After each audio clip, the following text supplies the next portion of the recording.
Okay, I think we'll make a start in just a second because we've got quite a lot of ground to cover this afternoon. So before we begin, welcome everybody on behalf of both the Crediton Area History groups and also Crediton Library, who are acting as hosts for these events. If I could just start with some meeting etiquette before we kick off. There's a lot of people booked on this first talk, which is great news. And that does mean that there are a lot of you in the room. So if I could please ask everybody from now until the end of Mike's presentation to please keep your microphone muted, which it already is because I've set everybody to mute as they've come in. But if you could also please turn off your video as well.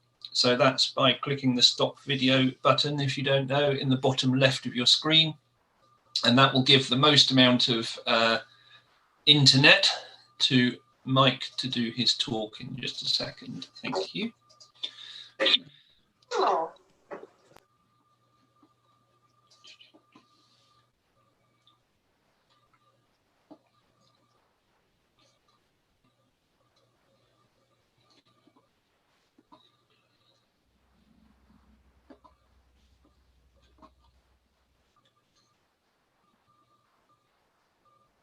Okay, there's a couple left there. I can do those couple for you from here.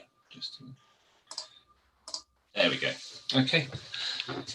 Right. So this is the first of a series of monthly talks organised by Crediton Area History groups and hosted by us at Crediton Library. These talks are all completely free of charge. There is no catch in that way. But I am just putting in the chat a link to the Libraries Unlimited support page. If you like this idea and you want to help support the library in putting on events like these, then there is a no obligation link there, which will just take you to our donate button.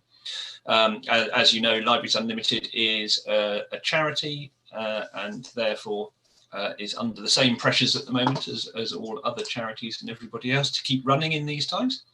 So if you want to make a donation, that would be very kind. You are under no obligation to do so. However, I will mention that again at the end for anybody who comes in late. Okay, so the only other thing I need to say is that these talks are going to be recorded. The purpose of that is that we can put them onto the Crediton Library YouTube channel later on, so that anybody who can't attend live for whatever reason will still have the opportunity to be able to watch these presentations back later on. At the end, when we come to the Q&A, I will invite people who want to turn their cameras back on, but if you don't want to be recorded and put onto the video which will go public, then please don't turn your camera back on, and then you won't be. So for those who are in that position, I will tell you that I am now going to press record from this moment. So it is my pleasure on behalf of the Crediton Area History groups and on behalf of Crediton Library to welcome Mike Brett, who is going to be the speaker for the first of our presentations. Mike's going to be well known to a lot of you within the Crediton Area History circuit, because he is the gentleman who comes and films a lot of your meetings in those times when you used to have meetings in real life and you could see each other and drink tea and those sorts of things. Mike has been active for a number of years. We will not disclose how many years Mike has been active, but both in Sandford Heritage Group and Newton St Sire's area and in various other places. So I will say no more other than welcome to you, Mike, and I shall invite you to share your screen at this point and to give your presentation. Thank you. Very good. Thank you, Mark. Right, this is what we're going to be talking about. I thought we should start this talk with probably the one thing that hasn't changed in 350 years, and that's the starting point for woolen clothes. These freshly shorn girls were photographed earlier in the year, enjoying the warm summer sun. Like other nearby towns and villages, such as Crediton, Morchard Bishop, Sandford has a history of substantial dependence on cloth manufacture. What makes Sandford a little special, though, is that for quite a long time it somehow managed to, if not stay ahead of the pack, to stay in the vanguard at least, and manufacture quality serges. The peak of fame for the village was when it was weaving its version of the best quality serge, called a Perpetuana. These were for a time acknowledged as the best in the country, and indeed were being widely sold, even being exported via the East India Company to China. Sadly, very few helpful records have survived about village life from the time we want to explore, the 17th and particularly the 18th century. Over the last few years, the Sandford Heritage Group has been trying to discover as much as we can of this period when weaving was so important to the village. This talk aims to outline a little of what we found out. I thought I ought to show, and then quickly move on from, the statistic that seems to crop up regularly concerning rivalry between Crediton and Sandford about who made the better Perpetuana and got the better price. Okay, it was Sandford. There, it's out of the way now, and I won't mention it again. But what kicked everything off? This project might even be considered as an offshoot of earlier work we were doing, studying the carved bench ends in our parish church, St. Swithin's. We were busy arguing about whether a particular carving was a bunch of grapes, another might be an African head, whether the third was a combination between an alligator and a rhinoceros. You can imagine the sort of thing. As part of this work, we enjoyed a Todd Gray talk on bench ends, which included photographs from other West Country churches. One or two showed representations of weaving and the tools and techniques of the contemporary cloth trade. We were aware that Sandford had a weaving history, but we were somewhat disappointed that none of the 60 or 70 magnificently carved bench ends in our own church carried any images of weaving. Then two of our group members, Ronald and Mary Rose Somerville, began to search for more information about Sandford's weaving history, and our serge project was born. I suppose that our first objective was to try and understand what was actually meant by serge, and particularly by Perpetuana. This was a specific variety of serge, which retained the fineness and good drape of the best serges, but was also very hard-wearing. We explored local resources to see if we could possibly find any samples that had been woven in Sandford. Sadly, as far as we could discover in 2016, nothing had survived.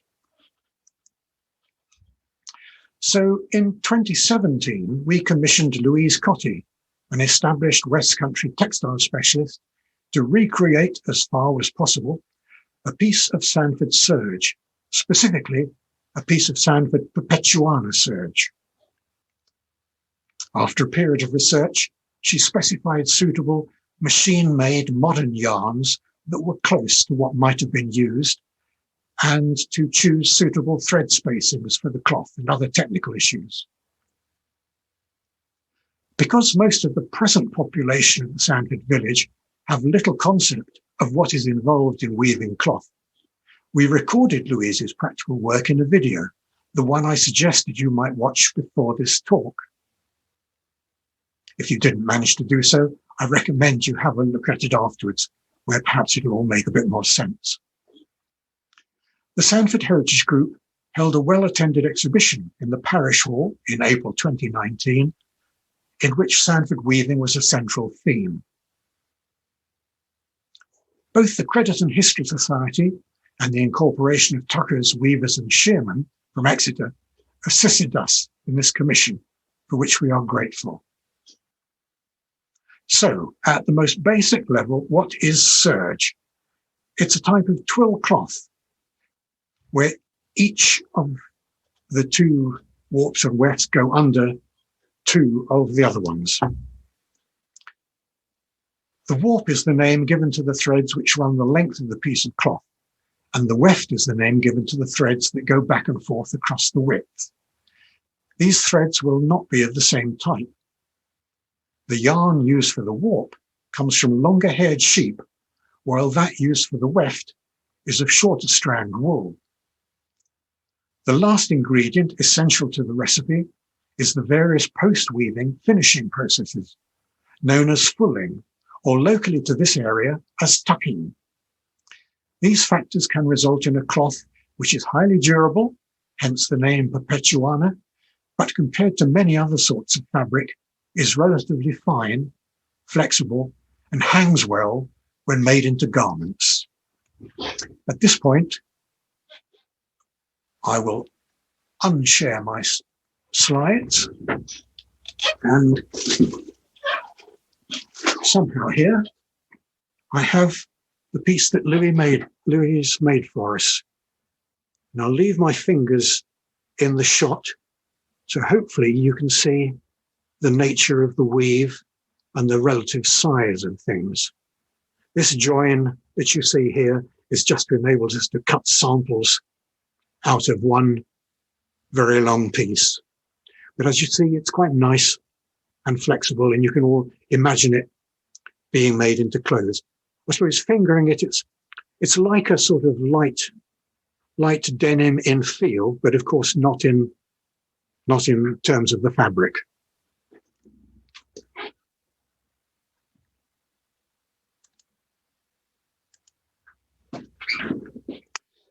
So that's as close as we can get these days to what Sandford Perpetuana serges, known at the time as Sandfords or Perpets, might have looked and felt like. As mentioned in the film, there's no reason to believe the looms used in Sandford in the 18th century would have been significantly different from Louise's, except they would have had a wooden rather than a steel framework. The method also might have been very similar. I mentioned at the beginning that there wasn't a significant amount of available information about the life of the weaver in Sandford in earlier times. What we have done is pulled together reports and research from a number of sources and tried, if you'll pardon the pun, to weave this into a reasonably believable picture of what might have gone on. Here are the main references to which we are indebted, as well as to several individuals too numerous to mention.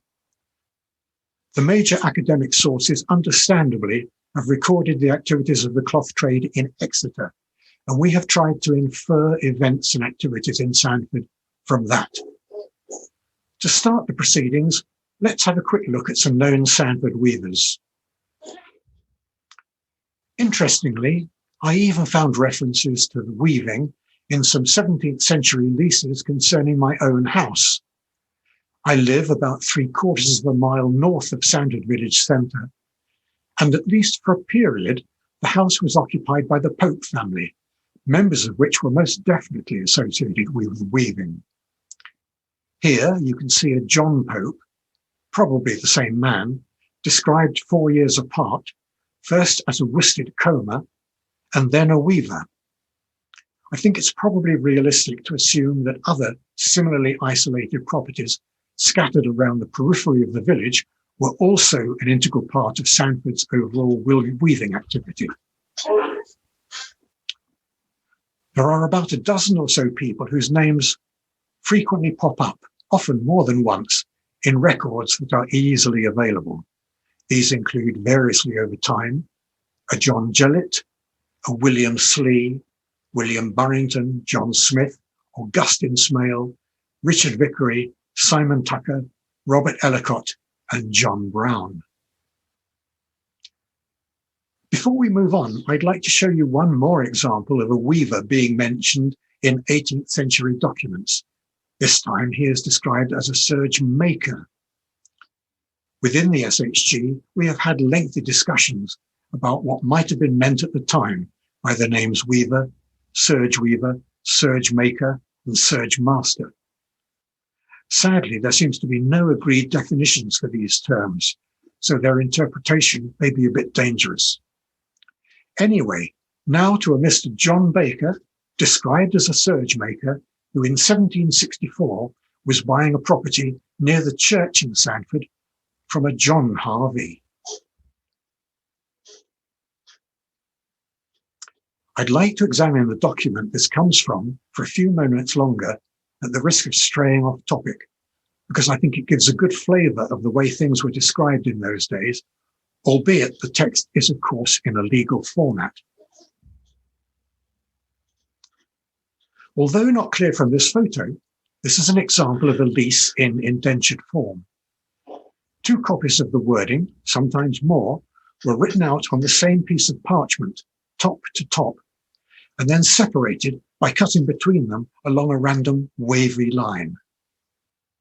By this technique, both parties had a check against possible fraud by the other party, because the wiggly cuts in the 2 parchments had to match together should it come to any dispute.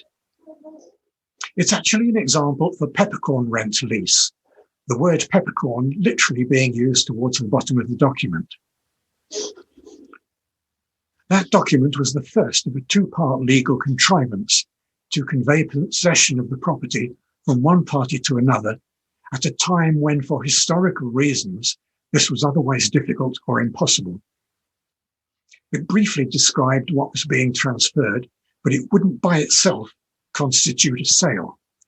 It is in fact a lease for 1 year, the arbitrary rent being the said peppercorn, should it even be asked for. Just 1 day after the parties signed this lease for a year, however, a second, much more detailed, but rather similar document, known as a release, would be produced. The combination of both documents together circumvented a contemporary legal difficulty and completed the sale. Although the document doesn't tell us where John Baker's sergemaker was moving from, it does give a specific and detailed description of John Harvey's property that Baker is taking over.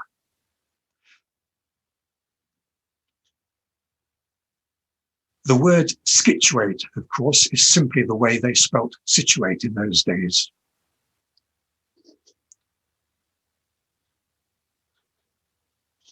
Incidentally, I think the Simon Tucker referred to is also a weaver, not, as might be suspected, a tucker. Or was he? Anyway, before we move on, I should perhaps just comment that although this is a nice wordy description with plenty of detail, nothing can be regarded as absolute. You have always to remember that the border of the churchyard they refer to may have moved since 1764. And in fact it has. So, moving on. Sadly, at this point, I must skate over some very interesting work done by our SHG secretary, Sarah Nuttall, who prepared a snapshot of some of the specific people we believe were actively weaving in Sandford in the mid-1760s. Her work forms a chapter in a forthcoming book to be published by the Devon and Cornwall Records Society. The book should in fact already be out, but due to complications from COVID, it sadly remains unprinted and thus its content embargoed. It is hoped it will be available from January. This new work, edited by Todd Gray, was triggered by his chance discovery of a document dating from the mid-1760s, which contains actual samples of many types of contemporary Exeter cloth. Nearly 2,500 of them, in fact. Some in the most glorious, vibrant colours. The ones on this example page are rather dull, but you ain't seen nothing yet. And some of them are marked as Sandfords. So we are now able to look back 247 years and see the cloth our predecessors produced, and in near perfect condition. It looks amazing. The Exeter Cloth Dispatch Book, as well as some beautiful photographs of the samples, consists of a number of chapters by experts in different textile specialities. They have pulled together a whole new story of the Exeter cloth trade at the time. This work will present a much more expert and erudite picture than my ramblings this afternoon, and I wholly and fully recommend it to you. I believe that if you act promptly, you may be able still to pre-order it at a reduced price, to which end I will put up a slide at the end of the talk. One result of Sarah's research was that we were able to take the tithe map of around 1839 and overlay likely buildings associated with people involved in the weaving trade in earlier years. Sandford actually has the benefit of a couple of unofficial early censuses by the vicar of St. Swithin's, but these are more concerned perhaps with ensuring that everybody who should was coming to church, rather than defining in any useful way where they lived. The vicar's work consists mainly of lists of names from cottage to cottage as the vicar walked round the village without any other features recorded and without even a named starting point. Another SHG member, Graham Hope, spent a considerable time making some sense of it, which he did in the end. At the top right of the map, you can see a reference to Mortimer's tenement involving the Baker family we mentioned previously. The surviving written record is, of course, sketchy, to put it mildly. The information that is preserved in the form of wills and leases, etc., does not usually include the least well-off members of society. You can find bits and pieces, of course, but joining together these odd threads, vague information, requires a great deal of effort and a good deal of luck as well. For the last couple of years pre-COVID, I have been a volunteer cleaning up quarter session documents at the Devon Heritage Centre, and did occasionally come across 18th century papers referring to weavers from Sandford, usually when they were accused of affrays and minor assaults. I'd hate you, incidentally, to get the wrong idea about people from Sandford. The vast majority of local references in the quarter sessions concern the state of the roads to, from, and around Sandford, not the belligerence of the occupants. Another source of corroboration turned out to be records from the Sun Life Insurance Company, which had a few clients in Sandford. This was enough to allow us to double-check some pieces of information, although, of course, not everybody could afford to insure their businesses in the first place, let alone with Sun Life. Let's move on now to considering the various tasks involved in moving from fleeces to finished saleable cloth. I've tried to summarize a set of defined stages in the production of cloth in order to make this reasonably brief and comprehensible. In doing so, I'm inevitably smudging all sorts of factors, such as the difference between what happened for the individuals in Sandford village compared to those generally working for bosses or masters in Exeter. Also, I'm not being very specific about what happened when. It's rather difficult to be hard and fast about 200 years or so of a steadily improving manufacturing process, affected by the commercial pressures of competition and indeed warfare. So please allow me a little slack. The first necessary step is for the fleece to get here from wherever it is, on a local farm, on the other side of Dartmoor, from the other parts of the country, and even in the case of long-haired fleece supplies, at one time from Ireland. Once the fleeces are here, they have to be picked through to remove the worst khaki bits of farmyard and to make sure that the wool throughout the fleece is the sort you need for the thread that will eventually be made. Now you have lumps of reasonably clean and workable wool, the next job is to prepare that for spinning. Two different processes would be used, depending on whether you were handling relatively short wool, usually for the weft, or longer-haired wool, usually for a warp. When dealing with short wool, you would card the wool, whereas with the longer wool, you would comb it. Now we are in a position to spin your prepared wool into yarn, and with the yarns prepared, weaving proper is the next step. If you were just making a very coarse, low-quality cloth, that would be it. But for the better quality cloths that Sandford was aiming for, one or more of the finishing stages, collectively known as fulling or tucking, would also be required. So those are the essentials. But now let's look at it all in a bit more detail. Please remember again that we have no specific information about how Sandford might have handled any of these processes. Everything we know about has to be inferred from such documentary evidence as exists from Exeter.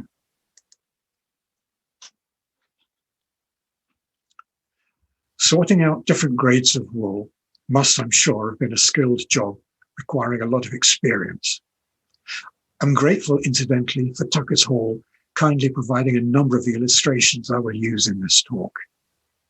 Their modern photo of the man's workplace looks relatively organised, airy and roomy, but I'm sure in the 18th century this was not necessarily the case. Hoskins notes that it was probable that in the 17th century sorting was done by the same people who would eventually comb and spin the wool. But over the decades, as the market demanded better and better quality product, wool sorting became a skill in its own right. In 1764, it was noted that wool sorters worked in their master's houses, quote, from the time of being able to discern the quality of the wool until the evening, unquote, about 8.5 hours a day in the 3 winter months, out of which time was taken for breakfast and dinner, an hour for each. In summer, their working hours were about 12 a day. For this, they received 6 shillings a week, with an extra shilling a week for cutting the pitch mark from a tod of wool, which they did at home every evening after their working hours. A tod was a weight of wool somewhere around about 13.5 kilogram or 30 pounds. And there was pitch on the wool because that's the way they branded sheep back in the day. To indicate the importance of the job they were doing, they managed in just 6 or 7 years to maneuver their wages up to 9 shillings a week for working the same number of hours and without the homework task of deep-pitching the wool. That's in Exeter, of course. I imagine it was quite likely that Sandford weavers had to rely on their own family labour to do the supporting job. The next task would be to prepare the yarn. As mentioned previously, 2 types of thread were involved for serges. Let's first look at carding, the detangling process for making the fleece suitable for spinning into the weft, the one that goes across the width of the cloth. Of course, today, carding can be done automatically by sophisticated machinery. But if you were to do it manually, you would use a pair of hand paddles, each of which has a large number of very short, closely spaced metal pins. The idea is to move a bundle of wool back and forth from one paddle to the other, gradually removing tangles. For the weft, the purpose is not to line up all the fibres parallel to one another, because they're so short, the thread would not be very long. The intention is to create a fairly uniform web of fibres, which can be fed continuously into the next stage of actually spinning the thread. I'm slightly embarrassed to have to admit that late in the preparation of this talk, I realized I had no idea how they would have carded wool in C17, C18, because I didn't think that they would have been able to make the beds of very short, closely spaced pins of the modern hand paddles. However, a quick internet search taught me once again to never underestimate the capabilities of our forebears. I've no idea of the provenance or period of these examples, but they are clearly not modern. Whilst they cannot be definitely placed in the context we need, they do perhaps suggest that they had ways and means in the olden days to get the job done. So that's briefly covered the preparation of short-haired wool prior to the actual spinning into thread for a weft. Now let's turn our attention to preparing wool from longer-haired sheep, intended for making warp threads. Combing is a technique whereby the fibers are passed back and forth between two paddles. These days, straight metal teeth are used, but in the 18th century, I would imagine that both Sandford and Exeter combers would have used combs of a similar finger shape, but made out of wood. The process is repeated, passing the bundle from one comb to the other until the fibers all lie parallel to one another, and shorter fibers, tangles, and other extraneous materials are removed. By the way, please excuse my chair if you can hear it squeaking as I fidget. The fibers are placed together in a long line called a combed sliver, which is used to spin smooth, even thread. In general, combed fibers are cleaner, finer, stronger, and more lustrous than carded ones. As I said, combed fibers are generally used for producing worsted threads. A quick search on YouTube will produce many videos of modern hand carding and combing. And once it's easy to see, when you look at it, you can think back to the modern techniques shown in the 18th century. Just before we move on to spinning, Austin made some interesting comment about the Exeter combers. He writes that combers always appeared to be the best paid workers in the woolen industry, with an average wage of 9 shillings a week. For this, they worked 14 hours a day in an atmosphere of burning charcoal. It's hardly surprising that their scanty hours of leisure were spent in drinking and brawling, and that in times of industrial strife, they quickly resorted to personal violence.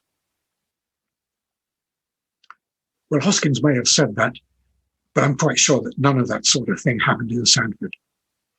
Although I'm not sure where the smell of burning charcoal comes into the picture. Perhaps after the talk, someone will enlighten me. There are many different ways to spin thread. These range from the more sophisticated spinning wheel machines right down to handheld, very simple bobbins. Presumably, the more successful you were as a spinner, the better equipment you could decide to invest in. The engraving shown is, of course, rather stylized. I'm not sure how the woman could actually produce anything on the equipment as shown, but the drawing includes all the necessary rustic features required for saleable illustration, like the huge ball of wool to the right, the cockerel, and of course the pig, which is a nice touch. In Exeter, at the end of the 18th century, a spinner was required to spin 1,150 yards, that's 2/3 of a mile, for a penny, a rate which worked out at about 9 pence per pound of wool spun. 9 pence per pound of wool spun. Of course, the rate received would have varied with the quality of the wool and the firmness of the spinning. Now we come to the stage that almost everybody associates with the production of cloth, the actual weaving. Probably each village loom would have been different, put together with the help of the village carpenter according to what each weaver could afford. But fundamentally, they would all have worked the same way. To get a more detailed understanding of how these looms would have worked, again, I recommend you to look at our Perpetuana video. Essentially, the warps, the long threads running right down the piece of material, would be wound side by side on a big roller distant from the weaver and would come horizontally towards a similar roller close to the weaver. Mechanisms were available to the weaver to control the vertical displacement of groups of these warp threads via pedals. One or more shuttles would be wound with the necessary weft. The weaver threw a shuttle from left to right through a gap in the wefts, depressed different pedals to reveal a new path through the warp, then threw it right to left. More pedal footwork, then threw the shuttle left to right again, and so on, in such a way that woven cloth slowly built up.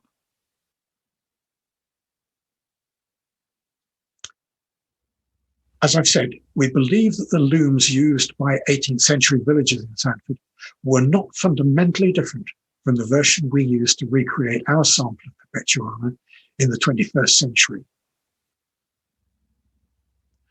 Up until now, all the jobs and processes described could have happened equally well in either Exeter or in Sandford. They were manual processes well suited to being done in a domestic context. When producing the best quality and finer fabrics, though, all those additional processes we listed earlier under the term tucking or fulling would have been required.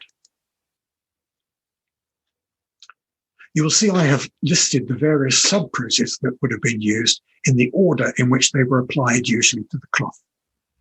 Depending on the type of cloth you started with, the type of finish you wanted, and the market you were selling into, some of these steps might have been abbreviated or even omitted. To outline them for you, I'm again going to use resources provided by Tucker's Hall. So let's assume for the moment that we have a village full of wool sorters, carders, combers, spinners, and weavers, producing high-quality serge cloth that requires tucking or finishing. The demands posed by sophisticated external markets and the direct competition from other weaving groups demands that this is done by well-equipped experts. The first thing that the villagers need to do is transport their freshly woven cloth to somewhere having all the equipment to implement these various finishing processes. So we could imagine them loading their cloth onto horses and making a journey into Exeter, the nearest industrial centre for textile finishing in the period we're considering. Perhaps they are coming from the northwest, making the journey with their heady burdens on an indifferent road for about 12 miles or so, a journey of a few hours. Makes you feel guilty about getting irritated by trivial displays, or trivial delays, I should say, during our modern-day journey on the A377, doesn't it? The first stage in the finishing process was to remove the oil and grease, natural and otherwise, from the cloth in a process known as scouring. The essential business here is probably much the same as we would do today, except then they didn't have the benefit of an advanced chemical industry to help them. They basically put the cloth in water, added various substances, and mechanically agitated the mix. Does it sound like a washing machine? It may do, but of course the job had to be done on a huge scale.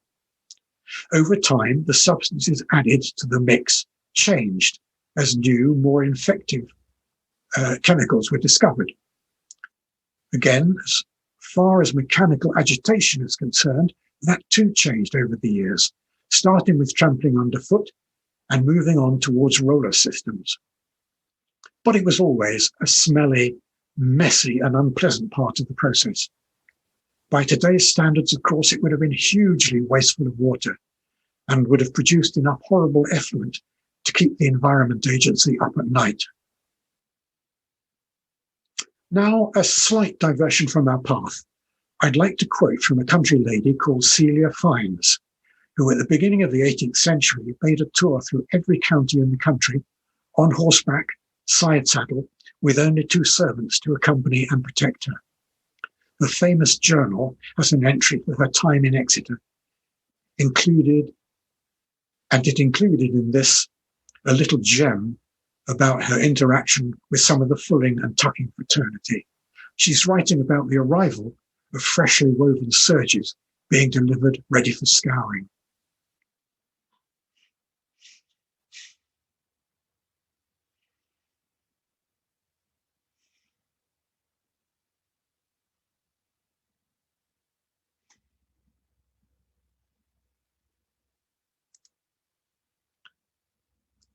The next stage in processing the cloth is the actual fulling, the main purpose of which is to beat hell out of the cloth in a controlled fashion.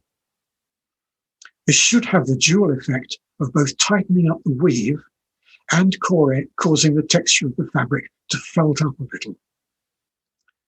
To do this, the cloth was taken to a water-powered mill and was put in a trough to be pounded beneath large wooded mallets known as fulling stocks, an operating model of which can be seen in the courtyard of Tucker's Hall. Cloth might be passed through the stocks several times, with the contents of the troughs changing each time. First, it would be pounded while submerged in human urine. It keeps popping up, doesn't it? Then moved to be pounded in troughs containing fuller's earth, a natural form of dry and powdered clay. Together, the urine and the clay cleansed and thickened the cloth's fibres. As mentioned previously, the additives used varied and improved over the years. The final step was for the cloth to be pounded in troughs holding soapy water. Hoskins remarks, quote, "At Exeter, use had been made for centuries of the power afforded by the river and its numerous weirs, the fulling mills being congregated at an early date along the banks. In these mills, the journeyman fullers worked from 7 in the morning to 5 or 6 at night in the winter, with an hour's respite for breakfast and dinner. Their summer hours were considerably longer, probably close to 15 a day, for in addition to the work of the mill, they were obliged to carry the full serges to the rack fields and there stretch and dry them in readiness for the next process. For this work, they received 9 shillings a week in 1787. Unquote. This photo, again from the Tucker's Hall collection, shows that later implementations of these fulling mills looked remarkably similar to those from the pre-photographic era. As I hope you can imagine, judging this process exactly right to get the results you wanted and not take things too far and ruin the cloth required skill and experience on the part of the fullers. Fulling changed the nature of the cloth in a desirable way, but the wet cloth was liable to shrink as it dried. If you did nothing, they would typically end up 1/3 shorter and 1/4 narrower than when they had arrived. This presented a financial problem. Shrunken cloth meant smaller profits, so the next stage in the process involved reshaping it and stretching it to a suitable size and shape. This process was known as tentering. It involved the use of tentering frames, also known as racks. The cloth would be attached to each side of the frame on metal hooks called tenterhooks. Once in place, the cloth was not only stretched so that the warp and weft remained running straight, but dried and bleached evenly by the sun. Considerable areas of open space were required for this. As Hoskins had hinted, in Exeter, much of the available space between the edge of the city down to the river was taken up at various times with tender fields. This photograph, excuse me,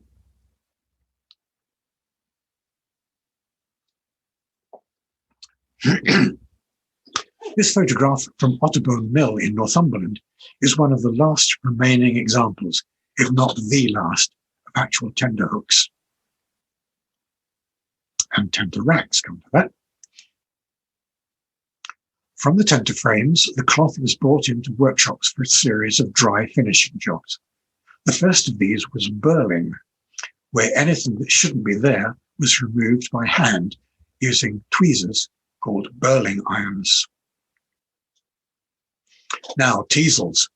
Teasels are crucial to the next stage in processing the cloth, called napping. There are, of course, several varieties within the family of teasel plants, and I know that some were better than others for use in the wool trade. I'm told that the correct variety, it's called Fuller's teasel, has been seen growing wild in the hedges around Sandford.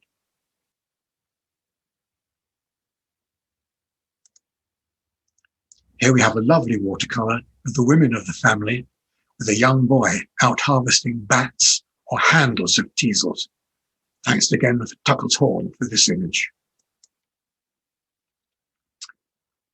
After Burling came this napping process, or as it was also called, raising the nap. Here the cloth was hung on vertical frames, and its nap, the name given to the outer fibres, was raised in preparation for the work of the shearman. The trade used wooden handles. The trade used wooden hand frames shaped like crosses. You saw one of these a couple of slides ago. The long arm of each frame formed a handle, while each crosspiece held a dozen or more prickly head seeds from Teasels. Brushing the cloth with these teased out the cloth's fibres. This watercolour shows horizontal wooden beams above the napper's head hanging the cloth on. I imagine the man on the right was either cleaning fluff off the Teasels or replacing a damaged Teasel with a fresh one. I think I'd share his slightly glazed expression if that's what I did all day. Apparently, even today, Teasels are often used to raise the nap of the best woolen cloths. Where there is a need for very fine and even naps, such as in the making of professional-level snooker tables, no machine has yet been found to match the gentle action produced by the Teasel plant. Once the nap has been raised, the cloth is ready for the attentions of the shearman. It was his job to trim the nap off to ensure a smooth and even finish. A shearman had to combine a steady hand with strength and concentration. First, the large cloths would be laid over a table with a curved top. Then the shearman would use huge shears to cut the nap. These shears looked like oversized scissors and had razor-sharp edges. Shears could weigh up to 14 kilograms, 31 pounds, about the same as a 2-year-old child. If that sounds improbable, visit Tucker's Hall yourself and try to wield the shears in their exhibition. The blades are getting on for 2 feet long and very solid. Shearing a single cloth could take several hours to complete. And once the cloth was sheared, it then had its nap raised again before being sheared once more, the process only ending when an even finish was obtained and the shearman was satisfied. The shearman's trade was highly skilled and much valued, of course. Even as early as 1677, a good shearsman could earn as much as 6 shillings a week, a very good wage for the time.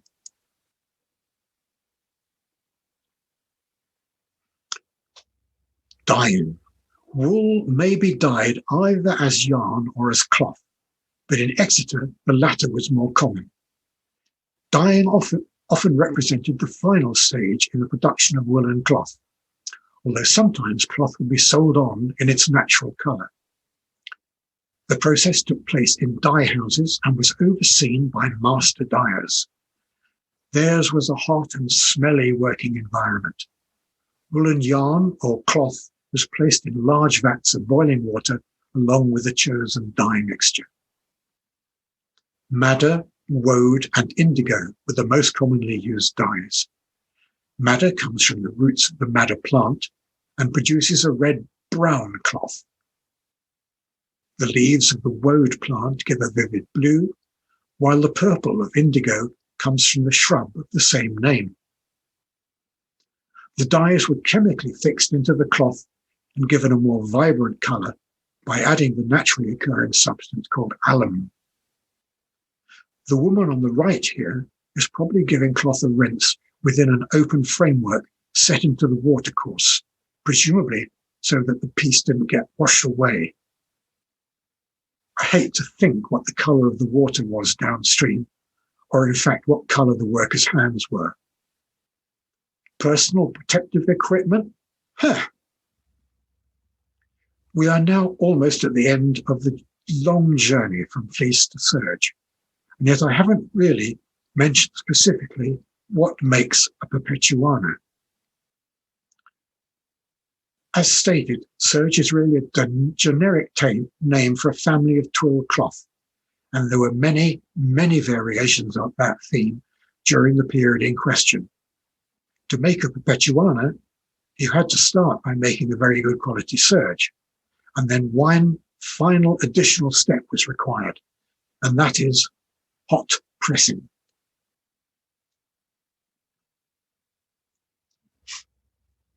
In his 1985 book, Textile Manufactures in Early Modern England, Eric Kerridge includes a couple of sentences which have really thrown our work in the SHG into something of a pickle. Following on from his functional description of the basics of hot pressing shown on the slide, he goes on to say, and I quote, "This was sent off to be dyed then and there, or more frequently was sold white to be dyed in London or on the continent." Nothing contentious there, but he goes on. "Sandford and Crediton also pressed serges into Perpetuanas and stamped them with their own town seals," unquote.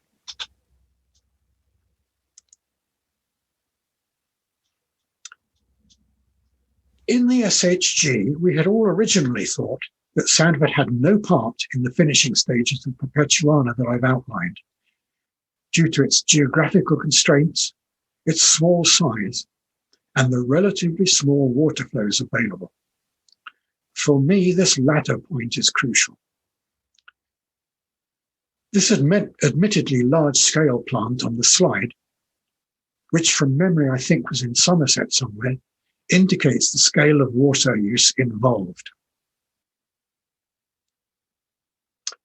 Then we discovered this minor bombshell from Mr. Kerridge, and due to the present lack of further evidence, you could say we are divided into two camps. Those who now believe that in some not yet quite understood way, Sandford did indeed finish its surge into Perpetuana products, at least for some of the time. And those like me who still can't quite get their heads around how we might have managed it. There are possibly ways out of this dilemma. Perhaps the watercourses and water flows were quite different 300 years ago. Perhaps the fulling of Sandford's cloth might have been done in Crediton, where it is much more believable they had the wherewithal for the infrastructure of fulling. The well-recorded existential competition between the two sites, both once referred to as wool towns, you will remember, makes such cooperation on a serious commercial scale seem less likely, though. What really troubles me is the idea that having transported cloth into Exeter to get the main fulling stages done by those most expert in the job, and with the financial hit that that must already have entailed, you would then heave all the material back to Sandford, hot press it, and then transport it all the way back to Exeter, from where distribution up country or via the sea to foreign markets had to begin. I think until some new information can be discovered, for me at least, this remains undecided, weighing fairly heavily in the direction of Exeter fulling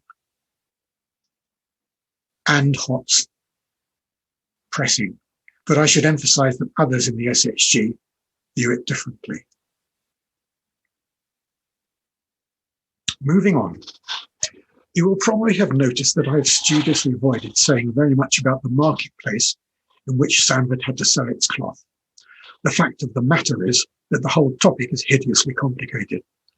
Over the 200-year period, which I'm trying to summarize, extraordinary numbers of different types of cloth were being created up and down the country. And it was against this background that Sandford had to produce and sell its serges. Further complications, including European conflict, which both closed and then opened overseas markets, and political moverings, raising and lowering tariffs on import duties, and the like. However, for a very long time, Perpetuanas remained extremely popular, to such an extent that many inferior types of cloth were puffed up and appeared on English markets claiming to be kosher Perpetuanas. Taken overall, there's a lot of data available for Exeter's activities, but it is difficult to nail down exactly which part of that refers explicitly to Sandford. For instance, during most of the 17th century, it was very unusual for those operating in the cloth trade to keep any long-term business records. It was all a bit laissez-faire.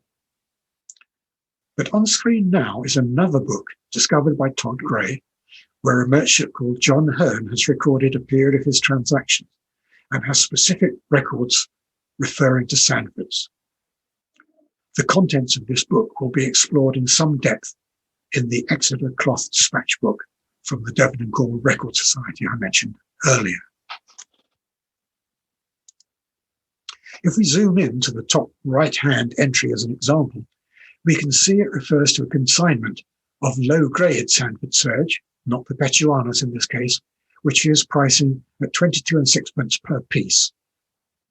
It reads roughly, low Sandfords at £1, 2 shillings and sixpence per piece, must be £9.5 neat, it means net, of country yarn at 14 pence per pound. Yarn, 10 shillings and sixpence, chain, 33 bears, 8 shillings and threepence. Wages, 2 shillings and ninepence. Odd things, I like that, odd things, sixpence. Chain, when bought of the comber, must be 48 bears, 28 yards long. And then underneath he has small details and symbols about the marking of the bale, which I don't profess to be able to explain. I think chains refers to the warp and bears were measures of length. But again, there are experts in the audience who may know better and perhaps can tell me after the talk.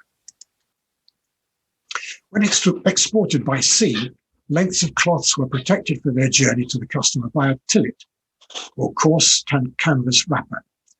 Cloth was folded into rectangular blocks the shape of giant shoeboxes, about 5 or 6 feet in length, and would then be sewn up into the protective canvas outer. Without explicit markings, all the bales might have looked very much the same. To overcome this difficulty, especially at ports of arrival, the originating merchant would stamp his bales with his own company marks, defining who the merchant was and exactly what was inside the otherwise anonymous bale.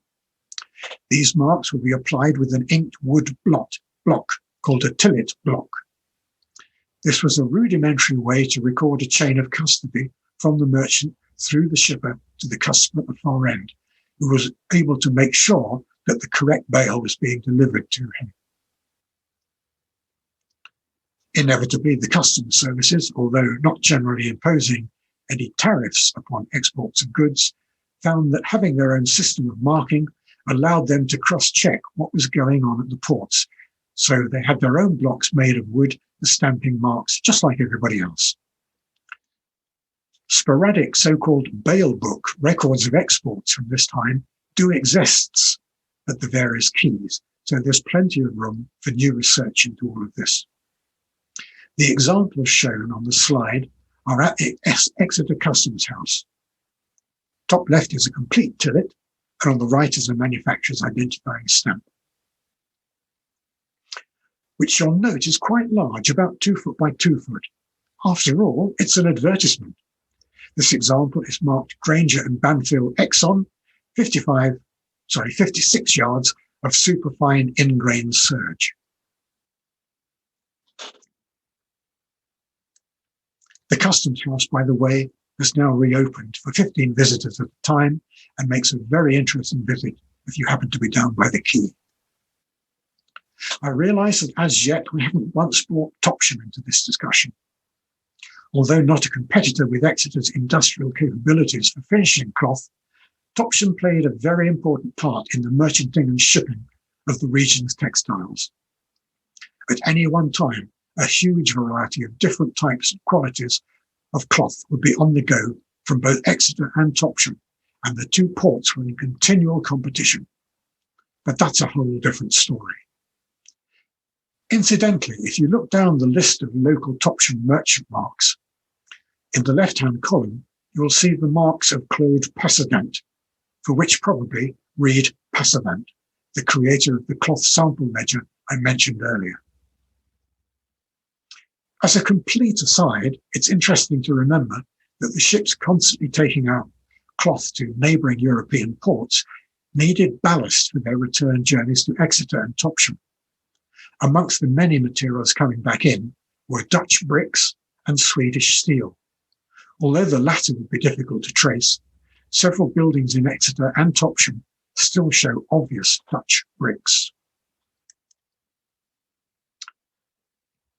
Okay, that's pretty much the end of my tale. I would like to thank all those who knowingly or unknowingly have contributed to it, but emphasize the usual caveat that any errors are mine, not theirs. I'm particularly grateful to Tuckers Hall for allowing the use of so many of their images. If you haven't been around their exhibition, I recommend it. They intend to reopen in January. On the left is their wonderful first floor chamber, and below it, Richard Parker's beautiful reconstruction of what the hall might have looked like in earlier days, when in fact it was used as a chapel before the first floor was inserted. Incidentally, in June this year, they celebrated the 400th anniversary of their promotion from an Exeter City Guild to a full incorporation.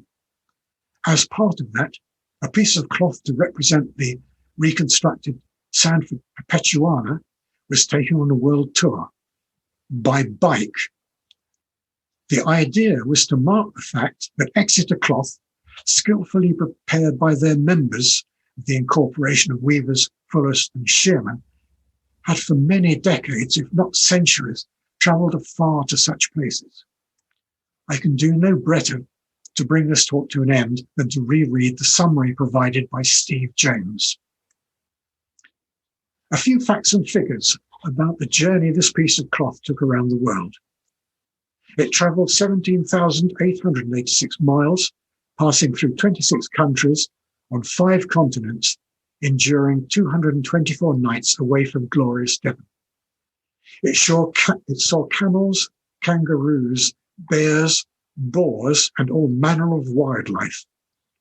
From the culture and history of Western Europe to the melting pot that is Turkey, onto the Silk Road and across the stands, then the Orient and China, the Antipodes, the US, and back to the countries that pioneered the world as we knew it, Portugal, Spain, France, and Britain. It was transported on its journey by Bruce, my trusty steed, who at times stood steadfast in the face of considerable adversity.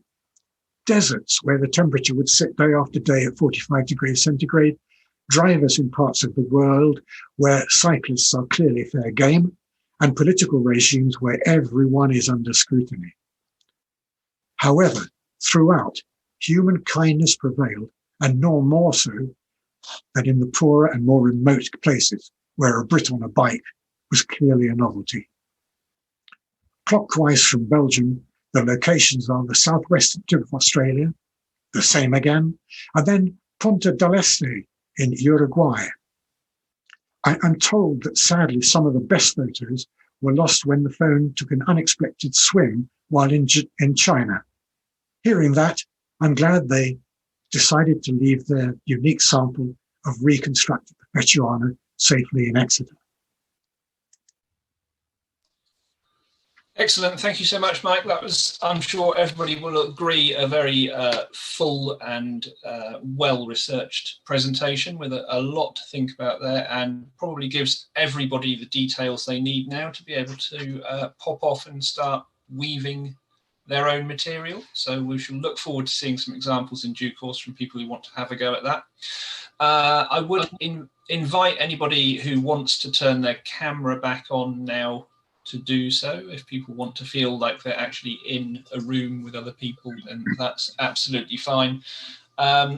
If you have any questions or comments for Mike, rather than this becoming a free-for-all, if you could just maybe pop your name in the text chat, or just write the word question in there so I know that you'd like to ask something, and then we can come to you in due course. I think that would probably be the best way of making sure that we don't have everybody talking over there at the same time.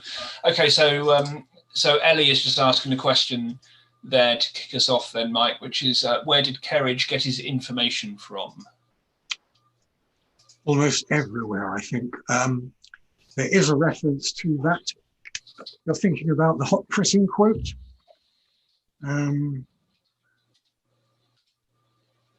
No, I can't find it immediately. I'll let you know, Ellie. Okay, excellent. Thank you, Mike. Carlos, are you going to contribute an essay for the Costume Society Journal? I haven't been contacted about that at all. I'm not aware. Okay, that sounds like something that could be interesting, though. So maybe, Carlos, if you want to get in touch with Mike separately about more details for that, then please do so. We can put you in touch if you are not able to do that directly. Tony has a question about fulling. Tony, do unmute yourself and ask your question. Thank you. Love to talk, Mike. Really great. Thank you. Bit before the period you're covering, but certainly in the 16th century, there are records of at least 2 fulling mills in Crediton. Mm. So whether they were still active during the 18th century, I wouldn't like to say. But certainly this is part of that broader debate about, did stuff really go half finished into Exeter, get full there, come back again, and then go back to be sold again. Yes. I just say that, you know, basically we do have very sort of clear evidence of fulling mills in Crediton in the 16th century. Thank you. I know there was one mentioned, I think, in about 1301, which could well have died a death, you know, centuries before we're talking. So that's the other problem with this, isn't it? You have to be very careful about the timing of everything. Thank you, Tony. So yeah, certainly one as late as 1598. So that's, yeah. If it's of any help to you, I'll wing over those details to you, Mike. Thank you very much. You're welcome. Thank you. Thanks, Tony. As well, just to note as well that there is a document called Curtin Aforetimes, which some of you will probably be aware of, which was written in the 1940s, which is a bit like an earlier version of Major Venn's thesis on Crediton, only very much smaller than that. I don't know how widely it was distributed. It was written in the 1940s. It was duplicated by the kind charity of Hayward's, as Hayward's Grammar's was at the time, if I remember rightly. But I don't know how many copies were made. We do hold a copy in the library, one of the original typewritten copies of that document, and it does make mention of the woolen industry in the area, and has a few bits and pieces in it. It's not easily accessible at the moment for obvious reasons, but I am in the process of typing up an electronic transcript of that document, which I will make available online when I've finished it, so that people can read the whole thing, because there's some fascinating stuff in there. So I'll just throw that in. Challenging task. Well done. Thank you. Yes, it's slightly less challenging than typing up some of the handwritten documents we've got, because it is at least typewritten, so it's a bit easier to read, but not good enough quality to be able to digitize, which is why I'm having to type it up. Venn, of course, has a lot about weaving and its associated areas, but then that depends on which copy of Venn you get hold of and whether the right pages are in that copy or not. Yes, indeed. We've got a number of copies of Venn in the library, some of which are in poorer condition because they're the originals that had the photographs and postcards glued into them, a number of which have been removed over time and are now missing. But we do have, again, typewritten versions of Venn available for people to have a look at. David's just popped in the chat here. Such a complicated story. Many thanks, Mike, for making it so interesting. Regarding the opinions as to whether the hot pressing was carried out locally or in Exeter, if this process was necessary to make it Perpetuana, has it been claimed that Perpetuana was made in other cloth towns, perhaps even outside of Devon? Yeah, all over the place.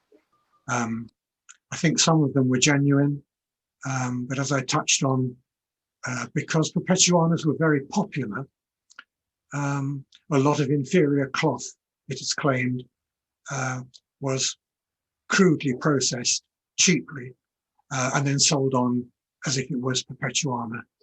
So that, you know, they didn't have a Trades Descriptions Act in those days, and so people got away with a little bit of murder. But if you look in the references, there are plenty of mentions of that. Excellent, thank you very much. Okay, so we are at 5:15. Mike has been talking for some time now, so I will just give a last chance for anybody who wants to just make themselves known by putting anything like me in the chat window. We can take any other quick questions, otherwise we will talk about what's coming next month and wrap up from there. Ellie says, fabulous presentation. Thank you. So good. Ellie is still in the room, which is great because Ellie is giving the January presentation. Ellie, would you like to unmute yourself momentarily and tell people what you're going to be speaking about in January? Yes. Have I unmuted myself? Can you hear me? We can hear you, but not see you, but we don't need to see you to hear you. That's fine. That's probably just as well. I've been asked to do something about the care of the poor in some of the parishes around here, before the workhouse in Crediton, of course. And it did vary from parish to parish. So I've done my best to do a sort of overview of how it was approached in each particular village. And there are some interesting discrepancies there and some innovative ideas as well. So, excellent. Thank you very much, Ellie. So Ellie is giving her presentation on Friday, January the 8th at 4 p.m. Booking will be through Eventbrite for that in the same way as it was for this one. And I will make a ticket for that available in the next few days so that people can go on and book for that. I'll just need to get some details from Ellie first as to exactly what the content of that is going to be, and then we will make that ticket available. So the only thing that remains is for me to just remind people that if you enjoyed the presentation and you want to help the library to host more of these sorts of events in the future and might like to consider giving a small donation, then you can do so by clicking the link at the very top of the chat or visiting the Libraries Unlimited webpage at librariesunlimited.org.uk and browsing to the support section where there are ways that you can do that. So thank you all very much. Do please finally show your appreciation in whichever way you choose to do so in this electronic format by typing thank you or unmuting yourself and applauding wildly or whatever you would like to do for Mike and his presentation. Thank you. Thank you very much.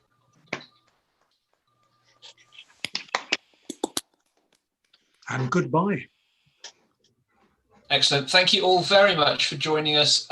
If you know people who might enjoy this talk and weren't able to get to it live, as I say, the recorded version of the talk will be available on the Crediton Library YouTube channel at youtube.com/Crediton Library, and that should be there from Tuesday onwards. Okay, so thank you all. Enjoy your evening, enjoy your weekend. Everybody stay safe and well, and we shall look forward to seeing you again either in the library or in this tiny window on here very, very soon. Thank you. thank you. Yeah. That's where it says leave, you know.